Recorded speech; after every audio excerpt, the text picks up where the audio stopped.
Alhamdulillah,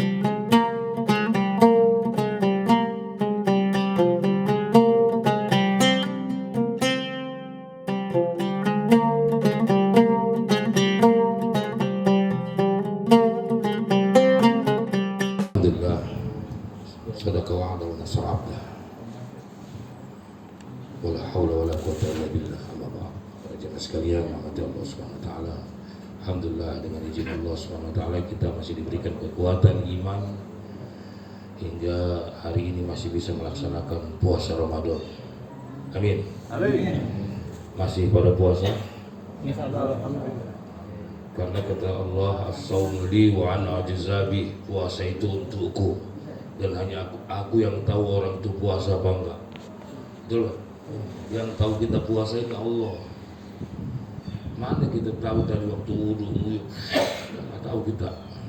Ya, hanya Allah yang tahu kita puasa ini, hanya Allah. Kita nggak tahu. Saya nggak boleh bilang Pak Ahmad nggak puasa atau tidak puasa. Ya, hanya Allah. Makanya urusan puasa ini imannya harus iman yakin. Iman yakin. Apa itu iman yakin? Iman yang selalu merasa diamat-amati oleh Allah Subhanahu wa taala. Makanya ya ayyuhalladzina amanu dimulai dengan harfun nida. Dalam dulu waktu masih di pesantren namanya harfun nida. Satu alat untuk memanggil. Setiap ada yang memanggil pasti ada yang dipanggil. Ya ayyuhalladzina amun, wahai orang-orang beriman. Siapa yang memanggil? Siapa yang memanggil? Allah. Yang dipanggil? Orang beriman. Jadi artinya puasa ini ya memang sangat jelas. Yang memanggil sama yang dipanggil harus jelas, betul nggak? Yang memanggil sama yang dipanggil harus sama-sama kenal supaya nggak bingung. Artinya apa saudara? Puasa ini ya, puasa ini betul-betul iman yang betul-betul iman lah. Ya. Kalau nggak ada iman nggak beres lah. Makanya kami dimulai dengan ya ayyuhalladzina amanu, dimulai dengan harfun nida. Jangan heran banyak juga orang yang nggak puasa, betul nggak? Betul nggak? Banyak Pak. Kalau tadinya saya lewat di stasiun udah pada merokok begini. Ya. Ada yang buka es itu. Karena nggak dipilih Allah Subhanahu wa taala. Warteg mulai buka Pak. Coba betapa mereka tidak tahu sesungguhnya Pak, Ramadan ini adalah subsidi Allah bagi umat Rasulullah Sallallahu Alaihi. Ini Ramadan ini subsidi Pak, tapi Ramadan ini nggak pernah ditarik sama Allah Pak. Ini subsidinya jelas, ya, karena Allah tahu umat Rasulullah itu Pak umurnya pendek-pendek,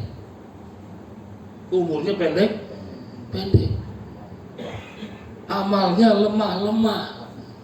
Mau duduk taklim sebentar aja nggak kuat Pak. Padahal kalau dia tahu pahala taklim nih, seandainya dia merangkak, dia akan merangkak sudah untuk duduk dalam majelis ini. Kenapa?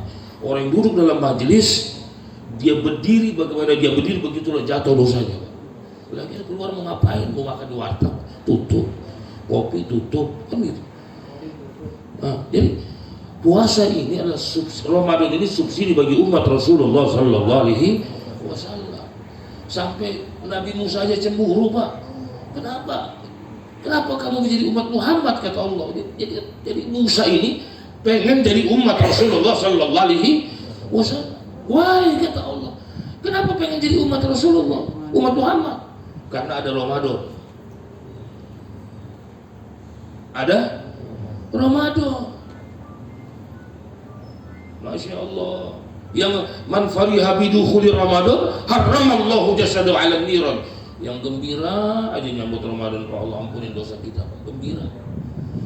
Tapi gembira-gembira ya puasa lah. Kenapa lu nggak puasa? Kan gua udah gembira.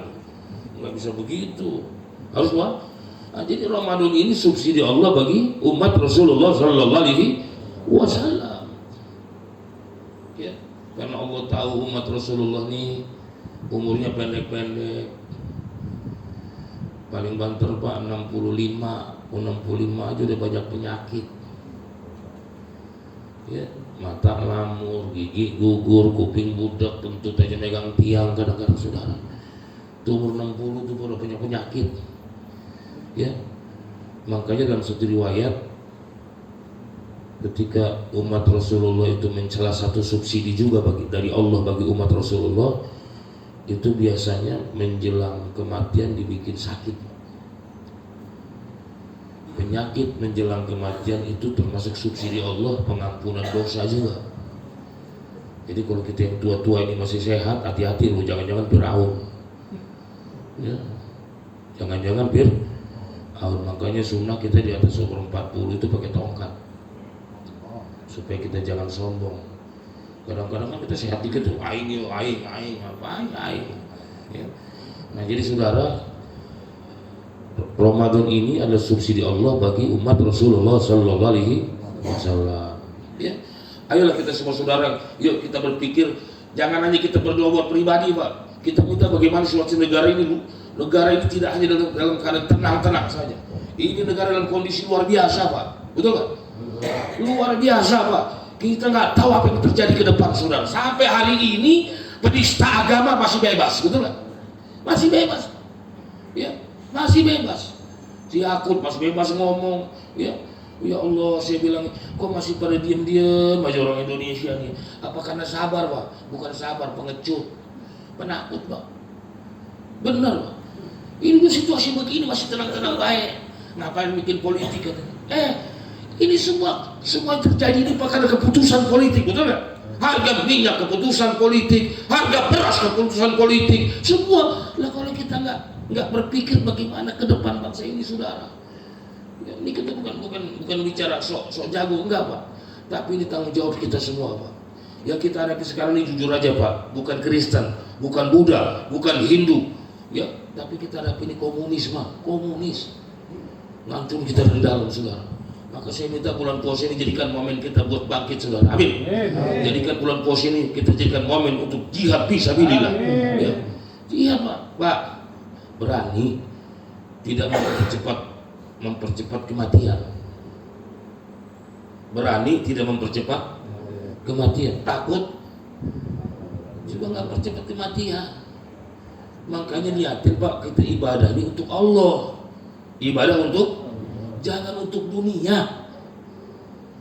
Kalau Bapak ibadah buat dunia, pengecut, Pak. Jadi pengecut. Contoh, Pak, kalau orang udah kena hubud dunia, dia ke masjid walaupun dia pakai sarban, dia pakai topi, dia pakai jubah, yang diwiritin dunia, Pak. Ya goniu, supaya saya kaya, rezeki lancar. Orang kalau sudah kena hubud dunia, di masjid juga dihadir untuk dunia, saudara. Niatnya bukan lagi buat Allah, tapi buat bagaimana dagangannya laku, bisnisnya laku, ininya laku. Kalau orang sudah kena, padahal saudara, rezeki yang paling hebat itu apa? Rezeki yang paling hebat itu kita bisa ibadah. Orang anggap rezeki itu duit aja, enggak, Pak. Rezeki itu yang paling besar itu kita bisa mentaati Allah. Pak, seandainya ditanya kepada para ahli kubur, ya, itu para penghuni neraka jahanam, ketika mereka telah melihat neraka jahanam, mereka menangis, saudara. Rabbana absarna. Ini penghuni neraka jahanam ini udah masuk. Ketika masuk ke neraka jahanam baru dia berdoa, Rabbana absarna, ya Allah, aku telah lihat, ya Allah, farjibna, kembalikan saya ke dunia. Ngapain? Mau sholat. Inna mukinun, gua udah yakin, udah kelihatan. Sekarang kita nggak kelihatan, Pak. Ya, Pak, pada saatnya kita akan sendiri, Pak. Mati sendiri, betul nggak? Mati, ditanya amal kita sendiri, Pak. Dari dalam kain kapan sendiri, dikamarin sendiri. Maka ada satu perempuan ketika nangis anaknya mati, Pak. Anaknya mati, nangis dia, nangis. Kata Rasulullah, limadza bakaita ayuhan nisa, kenapa kau nangis wahai perempuan? Ini anak saya mati. Kalau nangisnya wajar nggak apa-apa, ini nangis sampai 7 hari 7 malam, Pak. Lah tabki, jangan nangis, katanya. Kata Rasulullah, kenapa? Ini jenazah udah selamat dari 3 perkara, kata Rasulullah. Tapi kamu belum. Jadi jenazah yang kita tangisi itu, Pak, kalau ada orang mati kita nangis, sebenarnya bukan dia yang kita nangis, tapi kita. Kenapa? Karena jenazah itu udah selamat dari 3 perkara. Pertama apa? Kata Rasulullah, jenazah yang kau tangisi itu udah selamat dari sakitnya sakaratul maut. udah selamat dari sakitnya sakaratul maut. Pak, sakitnya sakaratul maut ini Pak 700 kali lebih sakit daripada kita digencet pintu, tangan gencet pintu nih. Digencet pintu 300 kali sakit Pak. Makanya itu kemarin orang-orang, saya bukan memperkarakan masalah ziarah kubur. Seandainya orang yang ziarah kubur kemarin di Budi Dharma tuh macet jalan, macet parkir, masuk susah, yang tatoan juga tabur bunga, yang tatoan sudah tabur bunga tato. Itu penuh Pak. Seandainya yang ziarah di Budi Dharma itu sadar bahwa mati itu ada seperti mereka ziarahi, seandainya PTDI ditingkatkan 50 tingkat, orang gak akan cukup sholat jemaah saudara, nggak cukup, belum mikir mati. Jadi kata Rasulullah, anakmu udah selamat dari 3 perkara. Yang pertama sakitnya sakaratul maut. Yang kedua sudah selamat dari kebusukan dunia. Kebusukan dunia. Di dunia serba salah Pak. Miskin salah, kaya salah, betul nggak? Sehat salah, sakit salah, betul nggak? Kenapa serba salah? Serba salah dunia ini. Ya, benar salah, nggak benar apa lagi. Ya. Anakmu telah selamat dari kebusukan dunia. Yang ketiga, anakmu telah selamat dari seremnya malaikat maut. Itu malaikat maut serem Pak, serem. Saking takutnya gelisah. Makanya idza balagatil khulqum wa antum hina idzin tanzurun. Surah apa tuh? Ketika lu sampai di goro-goro, idza balagatil khulqum wa antum hina idzin tanzurun. Di situ mata kita baru melang Pak, baru ngelihat. Dulu nggak percaya sama malaikat, dulu nggak percaya sama mati, baru percaya Pak. Ini di dunia nih. Maka saya mau tanya Bapak, kita mau nggak selamat dari dimudahkan Allah dari sakaratul maut? Mau nggak? Mau nggak? Mau nggak? Masih mau dengar nggak? Saya mau cerita Pak. Yang mau apa? Yang kecapean boleh. Jadi ada satu suami istri Pak, suami istri di zaman Nabi Musa. Hidupnya susah sekali, susahnya minta ampun Pak. Saking susahnya kata istrinya, Bang, abang ngomong sama Nabi Musa Bang, bagaimana kita jadi orang kaya Bang, capek Bang jadi miskin Bang. Rupanya kecapean jadi orang miskin. Ada miskin aja pegel loh Bang sih. Ya. Ini ngutang, itu ngutang. Ya, giliran makan prasmanan. Betul. Akhirnya caranya gimana? Minta sama Nabi Musa supaya Allah rubah nasib kita. Ya udah, akhirnya dia ngomong sama Nabi Musa, Musa, kau sampaikan sama Allah agar nasib saya berubah. Udah lama nih gue jadi orang miskin. Apa kata Allah? Kata Nabi Musa, baik. Nabi Musa malamnya munajat sama Allah. Ya Allah, ada 2 suami istri ya Allah, hidupnya susah ya Allah. Kadang pagi makan, sore libur. Gimana ya Allah? Apa kata Allah? Musa, sampaikan kepada suami istri tersebut, saya beri dia kekayaan 1 tahun. Rupanya doa Musa dikabul, dikasih kekayaan setahun. Yang namanya Allah mau kan, sebentar aja langsung kaya Pak. Ternak susu, numbuh, tanam-tanaman jadi subur, dalam waktu singkat dapat untung banyak. Karena dia tahu hanya kekayaannya setahun, dia bilang, bang, kata istri, ini gunanya kita punya istri beriman nih. Istri beriman itu ngajak kita taat kepada Allah. Ini punya bini mau ngajak ke mall mulu, ini tahu Allah. Bang, kan Allah hanya kasih kita kekayaan setahun. Ini kekayaan Bang, keuntungan kita. Jangan kita makan semua, kita bagi-bagi orang miskin, fakir miskin, kita sedekahin. Ya betul juga ya. Akhirnya keuntungannya tuh Bang, dia bangun panti asuhan, dia bantu orang susah, orang-orang jompo dikasih makan, rumah ibadah dibangun semua. Karena hanya kekayaan setahun. Rupanya Musa perhatiin, loh kata Allah setahun, ternyata Pak udah jalan 3 tahun, kok masih kaya juga. Sama orang musyrik itu, orang musyrik dianggap kearifan lokal. Model kita dibilang radikal. Orang gila sudah 80 juta gajinya sekarang. Gara-gara gitu. Oh, langit itu kayak kulkas. Saya megang remote-nya. Gigi lu betator, remote di mana lu? Itu kan orang gila, Bang. Ya. Akhirnya saudara, ya Allah, itu orang suami istri yang kemarin minta kaya, kan kalau bilang aja setahun, ini udah 3 tahun ya Rob, udah 3 tahun. Pak, apa Allah tukang bohong? Hah? Allah bukan Jokowi, saudara. Allah nggak lupa. Allah itu la ta'khudhuhu sinatu wala. Allah nggak pernah bosan, Allah nggak pernah lupa, Allah nggak pernah tidur.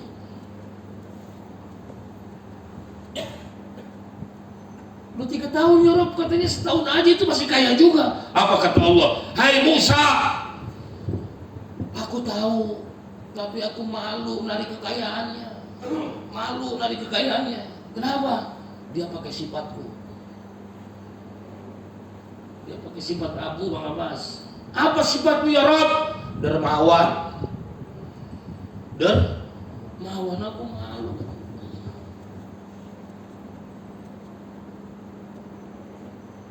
Jadi Allah aja Pak, malu menarik kekayaan orang dermawan. Malu. Ya udah. Saudara, ya udah tuh kekayaan dikasih terus hingga menjelang tua nih suami istri kayak capek juga jadi orang kaya. Capek Bang Abbas. Udah mau meninggal, masih ngurusin dunia. Akhirnya ngomong, ya Musa, udah dah begini dah, gua capek jadi orang kaya. Ada nggak kira-kira di PTD ini capek jadi orang kaya Bang? Hah? Ini pekerjaan, itulah manusia. Laqad khalaqnal insana fi kabad. Itulah manusia Pak. Ya, resah, susah, baju nggak beres ya. Udah punya duit, akhirnya Pak Musa tolong minta sama Allah. Kenapa? Kami udah menjelang tua, masa ngurusin harta mulu. Jadi maunya gimana? Minta sama Allah supaya ditarik nih kekayaan, gue miskin aja nggak apa-apa dah. Kenapa diminta miskin Pak? Kenapa diminta miskin? Kata Rasulullah, manusia ini aneh, takut mati. Padahal mati itu melepaskan diri dari fitnah dunia. Takut miskin, padahal miskin itu melepaskan dia dari sakitnya hari hisab. Orang miskin nggak dihisab, orang miskin nggak dihisab. Bang Abbas nih bisa meninggal, miskin, nggak ditanya. Rumah lu mana? Rumah gua kontrakan ya Allah. Rumah nggak ditanya. Tapi orang kaya ditanya Pak, Makanya tangisan Abdurrahman bin Auf, walaupun dia dekat dengan Rasulullah, dia masuk surga 500 tahun nunggu Pak. Saking kaya ditanya dulu. Itu Abdurrahman bin Auf tuh nggak kayanya. Abdurrahman bin Auf tuh saking kayanya kalau belanja dari Sam, dia belanja ke Sam. Itu Sam itu sama kayak dari sini ke Bandung Pak. Kalau dia bawa onta tuh, bawa kendaraan belanja dari Sam, itu kepalanya udah ke Bandung.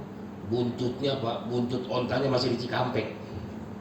Itulah kekayaan Abdurrahman bin Auf. Tapi maaf, Allahu Akbar, udah ke masjid, malam tahajud. Kita kan kaya dikit udah ke masjid lagi Pak. Kaya dikit belagu, saudara, belagu. Bener Pak, kaya dikit Pak, lu bayangin baru motor Honda Accord aja, mobil Honda Accord itu udah ke masjid lagi. Apalagi sekarang NMAX apa? NMAX. Udah Pak. Kenapa enggak? Gue takut hilang, gue ke PTDI hilang. Emang di PTDI maling semua, gue bilang. Gitu Pak. Akhirnya Pak, ya Rob, udah dah. Kalau begitu minta sama Allah agar sedikit miskin. Akhirnya saudara, ya udah Musa sampaikan kepada suami istri tersebut, kalau memang mau miskin, stop zakat, stop sedekah, stop infak. Itu aja. Itu punya rahasia miskin begitu. Makanya lu lihat jemaah PTD yang gak pernah infak, sedekah miskin semua. Lu lihat ya. Kecuali Haji Hendra. Amin. Enggak apa-apa Pak, bagus juga. Sampaikan kepada suami tersebut kalau dia mau miskin gampang, stop infak, stop zakat, stop sedekah. Akhirnya aku udah ceritanya ya. Panggil orang miskin. Orang kaya tuh. Bagaimana Musa? Bisa saya miskin? Bisa. Kenapa syaratnya? Kata Allah, stop zakat, stop infak, stop sedekah, insya Allah miskin. Apa kata orang kaya itu? Musa, lu gila lu, katanya. Masa lu dikasih saya nikmat banyak, suruh stop zakat, stop infak, stop sedekah. Lu memang nabi bocor halus, maki-maki lu. Malu dia. Akhirnya sadar pada saat itu dia pegang batu rubah jadi emas lah. Ya, jadi jangan sampai stop infak, stop sedekah, stop. Makanya kalau kotak muter nih, minimal siapin 5.000 Bang Abbas. Ana sering perhatiin tuh, kalau sak depan ini jarang isi. Apa karena dekat dengan pengurus gua nggak tahu. Tapi kalau duduk sak depan ini jarang isi tuh. Lu perhatiin besok dah kalau kotak jarang. Kenapa sak depan jarang isi? Kamu deket imam, jarang itu. Nggak tahu apa kamu ada larangan ya deket imam enggak? Malu. Nah, jadi mudah-mudahan Pak, supaya kita tetap dikayakan Allah Subhanahu Wa Taala. Jangan lupa infak, jangan lupa sedekah, jangan lupa. Kok lupa amin? Jangan lupa sedekah, infak, jangan amin. Lengkapin dulu baru amin. Ya, jadi mudah-mudahan insya Allah siapa orang yang memberi makan orang yang berbuka, maka dia sama nilai dengan puasa orang yang berpuasa. Bahkan dikatakan orang yang memberi makan orang berpuasa, ya, akan Allah haramkan fakir setahun. Fakir setahun. Ustaz, kok gue udah kasih makan, gue masih miskin juga. Allah lagi ngampuni dosa lu bego. Pak, amal-amal kita terkadang tidak makbul. Kenapa? Karena lagi ngampunin dosa kita. Kadang-kadang dulu waktu muda, ya, kita sering main sama jambu batu. Janda muda bawa anak satu. Kadang-kadang tangan kita sering gosok-gosok jangkis, janda kisut, macem-macem. Kadang-kadang kita suka pulang kampung, jadi 3 hari pulang 7 hari. Rupanya ketemu jamur, janda di bawah umur. Nah ini juga dosa dulu.